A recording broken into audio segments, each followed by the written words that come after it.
Di Indonesia, isu kekerasan terhadap anak pada umumnya masih kurang dianggap penting oleh masyarakat dibandingkan isu sosial atau politik yang tersebar di media massa. Kekerasan terhadap anak pun cenderung mendapat porsi dan mutu pemberitaan yang rendah. Padahal, jumlah tindak kekerasan terhadap anak semakin bertambah setiap tahunnya. Sebagai isu yang real terjadi di kehidupan sosial, persoalan kekerasan terhadap anak dapat diungkapkan ke publik menjadi media yang lain. Saya, Nia Pravista, selamat datang di Cerita Nia. Dukung terus Komnas TV Anak dengan cara like, comment, share, and subscribe.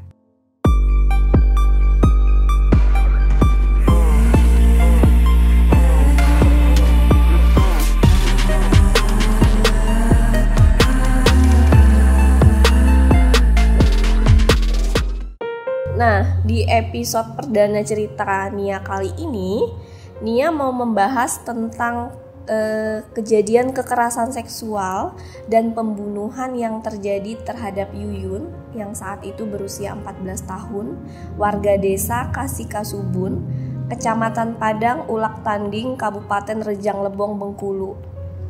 Kejadian terjadi saat korban sepulang sekolah sekitar pukul 2 siang. Saat itu, saat korban pulang membawa alas meja, kemudian bendera, niatnya nih akan korban cuci, kemudian akan dibawa pada hari Senin untuk persiapan upacara bendera. Nah, saat di tengah perjalanan, saat itu kondisinya di tengah kebun, korban bertemu dengan 14 pelaku yang katanya sedang mabuk. Efek dari terlalu banyak meminum minuman keras ya. Nah, kita semua kan sudah tahu kalau di dalam agama pun memang dilarang terlalu berlebihan minum alkohol, dimana dampaknya juga nggak baik untuk kita semua. Salah satunya yang dialami oleh Yuyun. Jadi saat korban berjalan, kemudian berpapasan dengan 14 pelaku. Ke-14 pelaku ini mencegat dan menyekap Yuyun. Wow, apa yang akan terjadi ya sama Yuyun selanjutnya?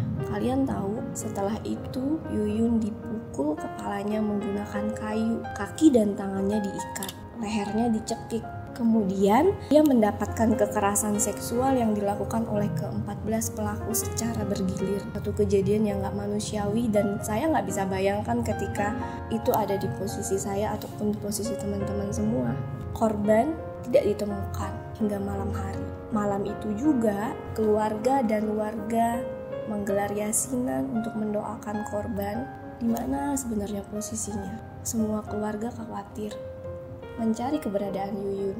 Dan alhamdulillahnya pada hari Senin tanggal 4 April jam 1 siang Yuyun ditemukan. Tapi kalian tahu? Yuyun sudah ditemukan dalam kondisi sudah meninggal dunia. Kalian tahu?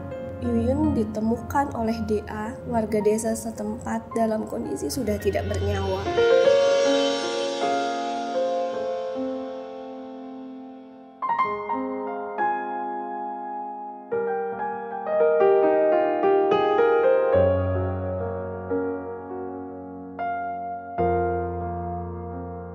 Yuyun sudah tidak menggunakan pakaian sehelai pun dan hanya tertutup oleh daun pakis.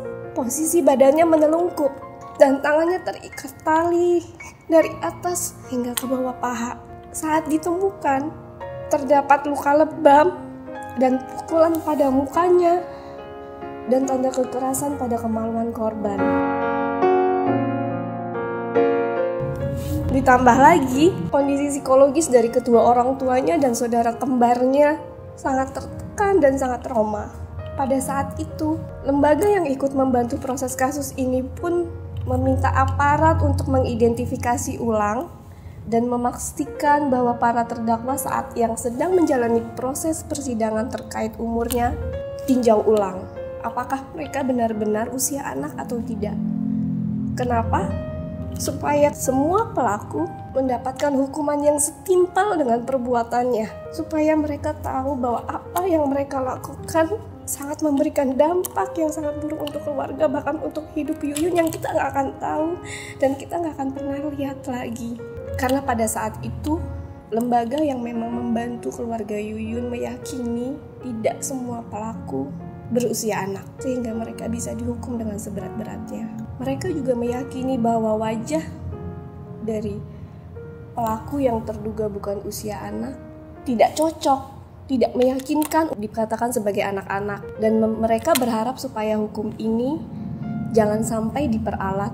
Dan kalian tahu, setelah kejadian yang terjadi dengan keluarga Yuyun, tidak hanya mereka kehilangan anggota keluarganya, tetapi juga mereka harus pindah dari tempat tinggal di mana mereka sudah merasa nyaman di sana. Mereka harus pindah karena tidak nyaman bertemu dengan keluarga dari pelaku yang sudah membunuh anak mereka. 14 pelaku dan tidak semuanya mereka mendapatkan hukuman 20 tahun penjara. Kalau menurut kalian semua, apakah ini adil? Pelaku seharusnya bisa mendapatkan hukuman yang lebih, atau bahkan bisa dihukum mati, karena kita nggak akan pernah tahu. Ini yang kebanyakan nangis, nggak bisa mikir lagi kira-kira mau bahas apa dari cerita Yuyun ini. Tapi semoga keluarga Yuyun mampu memperoleh keadilan yang seadil-adilnya. Mereka mendapatkan perhatian lebih dari pemerintah, khususnya penanganan psikologis. Karena saya yakin pasti nggak saya aja yang mendengar kasus ini nggak bisa kebayang, apalagi keluarga mereka. Jadi semoga harapan saya dan harapan kita semua, keluarganya diberikan penanganan yang intensif, mendapatkan pendampingan psikolog, supaya mereka juga kehidupan kedepannya bisa lebih baik.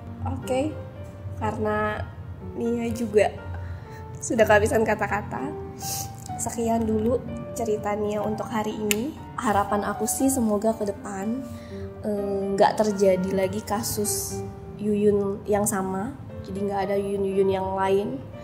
Dan semoga masyarakat kita lebih aware, lebih saling mengingatkan, lebih saling melihat antar lingkungan, terutama untuk perempuan di luar sana, supaya juga lebih berhati-hati, kemudian bisa lebih waspada terhadap orang-orang di luar sana, apalagi orang-orang yang gak kita kenal. Tuh, jadi harapannya kasus-kasus seperti ini ke depan sudah gak ada lagi. Oke. Jangan lupa like, comment, share, and subscribe untuk mendapatkan cerita-cerita yang lebih menarik lagi. Sampai jumpa.